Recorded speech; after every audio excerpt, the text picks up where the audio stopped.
Bien, como les dije, estoy con el presidente del bloque radical de diputados, Rodrigo de Loredo, y hoy hubo una información, que no sé si es cierta, que mañana podría romperse el bloque. ¿Es cierto?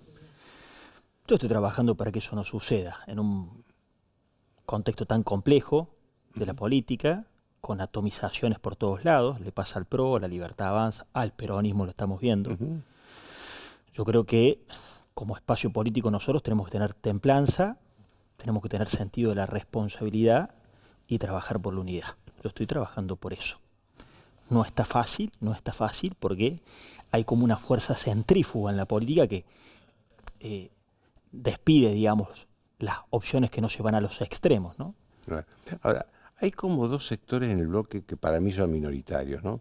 Estos que están muy contra Milei y por otro lado los otros 5 que votaron con Milei.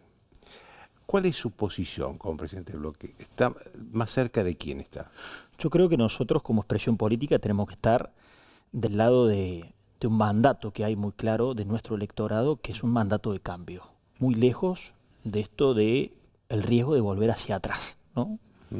En ese sentido, claro que tenemos diferencias con el presidente, diferencias vinculadas al aspecto institucional, diferencias que hemos expresado con nuestro sentido del voto en el Parlamento, por ejemplo, la calidad del ajuste, cuando a nuestro juicio fue por demás con el sector de los jubilados, la calidad del ajuste cuando a nuestro juicio fue por demás con las universidades, pero después hemos acompañado casi todas las reformas necesarias, desreguladoras de la economía, muy necesarias en este país muy corporativizado. Le hemos dado la herramienta al presidente y ese es el lugar, a mi juicio, que tiene que tener el radicalismo, además de ser paciente, además de entender que falta siglos para las decisiones electorales. Mira, yo siento, Joaquín, que el radicalismo tiene muchos colapintos en el interior. Vos vas a los distritos y tenés un extraordinario gobierno de Alfredo Cornejo Mendoza. ¿Te referías a Franco Colapinto? Claro, muchos colapintos, exitosos, candidatos con mucho prestigio en su distrito. Vas a Santa Fe, Maximiliano Puyaro, vas a Corrientes, Gustavo Valdés, Leandro Esdero, Carlos Adir, y tenés dirigentes en todos. Pero nuestra escudería, me parece que por decisiones de la conducción nacional del partido, que son erráticas, que han sido, a mi juicio, especulativas, está dañada la carrocería. Entonces, te refería a Martín Lustó. Ahora, sí, a toda una corriente que ha salido corriendo a hacer ultraoposición. Me parece que ahora con la emergencia fuerte que vos estás cronicando de Cristina Fernández de Kirchner, ese lugar es un no lugar. Y aparte no tiene que haber una especulación. Gran parte del ajuste que ha hecho Javier Milei, a mi juicio, exitosamente, porque hay éxitos económicos insoslayables, es decir, está bajando la inflación, logró superávit, logró reducción del gasto. Todas estas cuestiones estaban previstas que Juntos por el Cambio las fuera a hacer en nuestras plataformas de gobierno. Entonces, en eso hay que ser coherentes. Después, marcar las diferencias y hacer lo correcto sin especular, que es lo que hemos intentado hacer nosotros desde un bloque. Ahora, ¿Lustó está influyendo para esta ruptura del bloque? No sé, Joaquín, yo lo que trato es de no traer estos problemas permanentes. Yo siento que hay dirigentes que en vez de intentar reconstruir vínculos con la sociedad proactivamente, se posicionan desde los conflictos. Y la verdad que el conflicto radical siento que es una telenovela con poco rating. Si estoy viendo la tele, creo que me interesa más Elegante y Wanda Nara, que sería más o menos Cristina con Quintela, que tiene un atractivo un poco mayor. Entonces, creo que hay un sentido de responsabilidad que hace que los dirigentes del radicalismo no estén ventilando estas diferencias que son propias en un momento en donde el gobierno también tiene un accionar, ¿no? Son como es que lo ha llamado este autor italiano, son como ingenieros del caos. El gobierno procura la atomización y la ruptura. Fíjate lo que le pasa al PRO, lo que le pasa a los otros bloques. Es decir, hay una fuerza centrífuga que procura atomizar todos los bloques. Nosotros tenemos que ser conscientes de esto, ser más responsables, mantenernos unidos y ser más pacientes. ¿Vos te imaginás una alianza electoral con Milei el año próximo? Falta muchísimo. Sí, falta mucho. Falta muchísimo. ¿Te imaginas que Disminuye todo lo que ha pasado en la Argentina, falta más de un año. Sí, pero hay políticos que dicen, bueno, Sí, sí, de fin de año, las vacaciones sí, de marzo, hay que... sí, ya están siempre haciendo cuentas electorales, me parece de ciencia ficción en el país en el que estamos. Sí creo que el radicalismo tiene que ser práctico. 2025 no es un año donde se elijan presidentes, donde se ponga en juego la propuesta nacional en sentido estricto. Creo que tiene que atender las realidades de las regiones, de los distritos, ser flexible con las mismas, como lo hemos sabido hacer en otros tiempos. Hemos pasado muchas turbulencias, ¿no? Me parece que ese es el planteo que nosotros tenemos que tener. En la evaluación del gobierno de Milei que haces, ¿hay algo que especialmente te choca del presidente? Bueno, él tiene una gimnasia, el gobierno ha aplicado en materia económica un shock fiscal y gradualismo monetario. Y creo que va a seguir por esa senda, ¿no? A mi juicio, descarten... Que todo el mundo le elogia eso. Bueno, pero descarten que vaya a devaluar, descarten que vaya a sacar el cepo, me parece que descarten que vaya a acumular reservas, no va a lograr acumular reservas, va a hacer masismo financiero para pagar las acreencias de enero y febrero a los privados y al Fondo Monetario. ¿Qué significa masismo financiero? Va a utilizar de vuelta los encajes del blanqueo que están en las cuentas de los bancos. De las personas. Sí, me parece que ese es el rumbo económico del gobierno. Empieza a haber un rebote en la economía, eso genera expectativas en la gente. La gente sufrió un ajuste muy grande, cuando empieza a tener un pesito más, ya hay un par de meses en donde los salarios están creciendo por encima de la inflación. Me parece que no se puede subestimar el efecto electoral de la estabilidad económica. Es muy fuerte, Joaquín. Me parece que el gobierno va a ir con eso. La economía es decisiva en todas las elecciones del mundo, aquí, mucho más acá que tenemos crisis. El gobierno me parece que ahí están sus principales aciertos, pese a las diferencias que nosotros tenemos, pero es objetivo y real que ha logrado esta baja inflacionaria y en un tiempo récord. ¿Y los reproches cuáles son? Te sigo con aciertos, porque en materia desregulatoria me parece que ahí, a mi juicio, los principales aciertos de una Argentina, el trabajo de Federico Sturzenegger me parece muy acertado. Y después tiene una narrativa que choca en términos institucionales, que no la compartimos, que es violenta, que se pone en juego ahora con estas declaraciones que vos mismo mencionás, pero que son hechas adrede porque hay una articulación, es decir... ¿Hay una estrategia? ¿Ves una estrategia? No tengo duda. El gobierno va a ir con... ¿Y en qué consiste esa estrategia? La ultrapolarización, que nos pone a nosotros, al PRO, la ultrapolarización con Cristina Fernández de Kirchner, es una estrategia que tiene dos caras. En términos electorales, muy efectiva, Joaquín. Mal que me pese, es muy efectiva.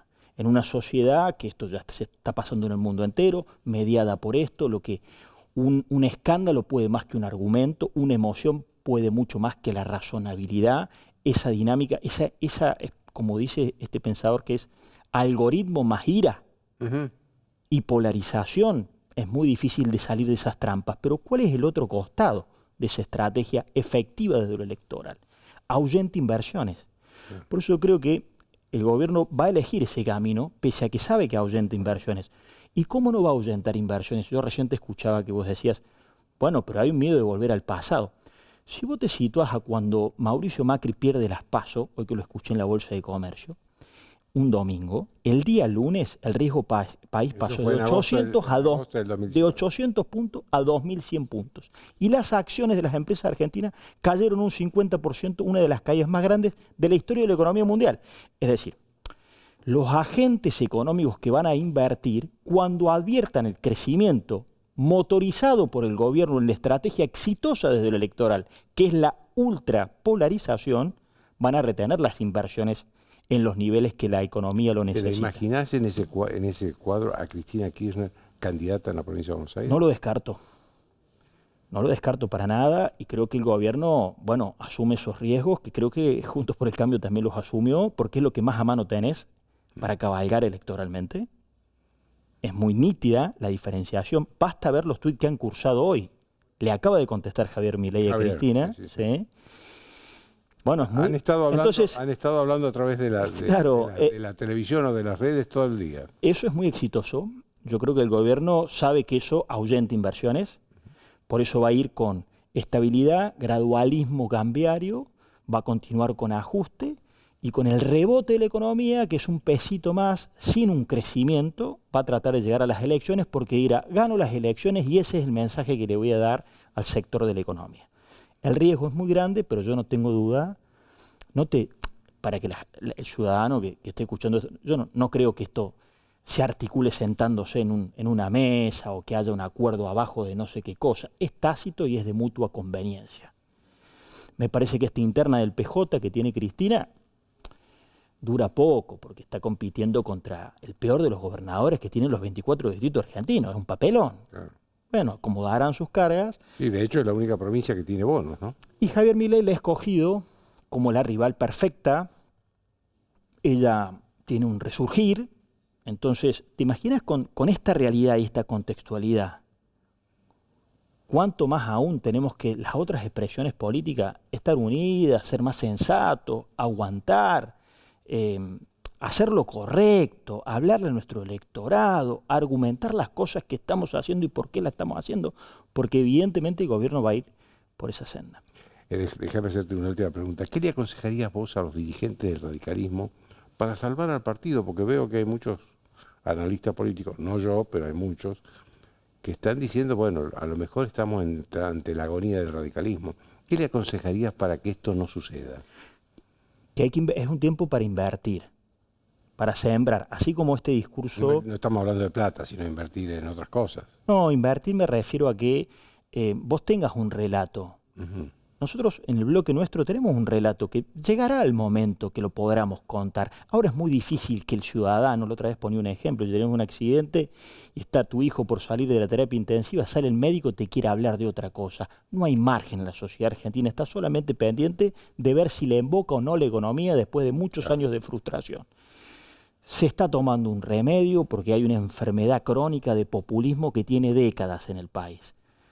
Ojalá que decisiones duras que ha tenido el coraje de tomar este gobierno acomoden eso. Una vez que se acomode eso, tiene que haber un radicalismo que haya estado cerca del reclamo de los sectores productivos, cerca de la institucionalidad y que tenga un argumento para dar. Vos me preguntas a mí, ¿qué hicieron ustedes? Le dimos las herramientas. Somos autores de la reforma laboral. Estamos bregando porque el gobierno acceda a una reforma sindical. Es la oportunidad de hacerlo. El tren pasa una sola vez, como dice Martín Tetaz, es un cometa Halley. O lo haces ahora o no lo vas a hacer nunca más, ¿no? Le dimos las herramientas y estamos apoyando a que de alguna manera resolvamos el principal problema económico. Cuando eso se suceda, es muy difícil hablar de cualquier otra cosa, Joaquín. Es más, te voy a ser sincero, me parece chamullo cualquier otra cosa. Claro. En serio, me parece un verso y la gente Sí, un poco lo advierte porque... Es cierto que la sociedad está hoy solamente preocupada por la economía. Pero no es una cuestión de percepción de la sociedad. Es verdaderamente cualquier otro planteo. Yo creo que el gobierno carece por ahí de una mirada productiva, carece de muchas otras cosas que creo que en un estadio posterior habría que dárselo. Pero ninguna de esas otras cuestiones serían posibles si no tenés estabilidad económica. Claro. Incluso cuando hay una actitud que uno dice, che, tendrías que ser más empático con los sectores más vulnerables, no deja de ser cierto que terminar con la inflación beneficia a los sectores más vulnerables. Claro.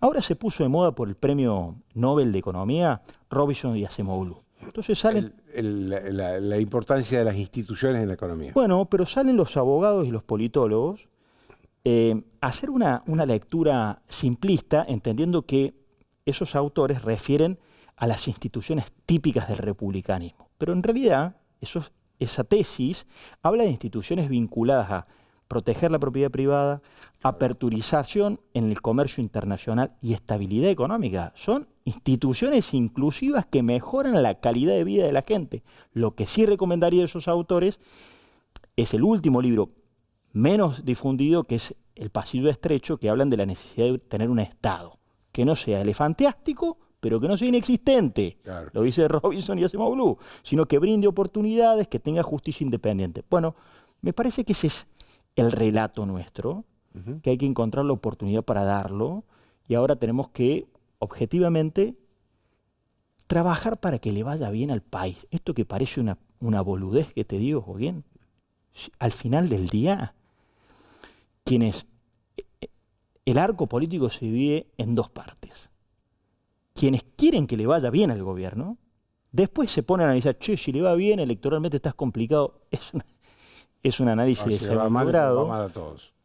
Que quienes quieren que le vaya mal. Dentro de los que quieren que les vaya mal, hay algunos que directamente lo hacen por interés y otros porque consideran que si le va bien, le va a ir en el largo plazo mal. Muy rebuscado. Tenemos muchos años de construcción de pobreza y de marginalidad. Hay un cambio muy grande. Tenemos muchas diferencias con lo institucional, con lo cultural, con lo discursivo. La violencia digital, ahora que se pone de moda, tanta cita bíblica, digamos, ¿no? Si vos sembrás vientos, vas a cosechar tempestades. Así es. Y lo que hoy está pasando en el mundo es que lo digital, más temprano que tarde, se traslada a lo físico, se traslada a lo real. Entonces, me parece que esas son de las grandes diferencias que nosotros tenemos. Creo que tiene que haber un diálogo más racional, más cordial, más sensato y más estable. Te agradezco mucho, Rodrigo. A vos, Joaquín. Una pausa y la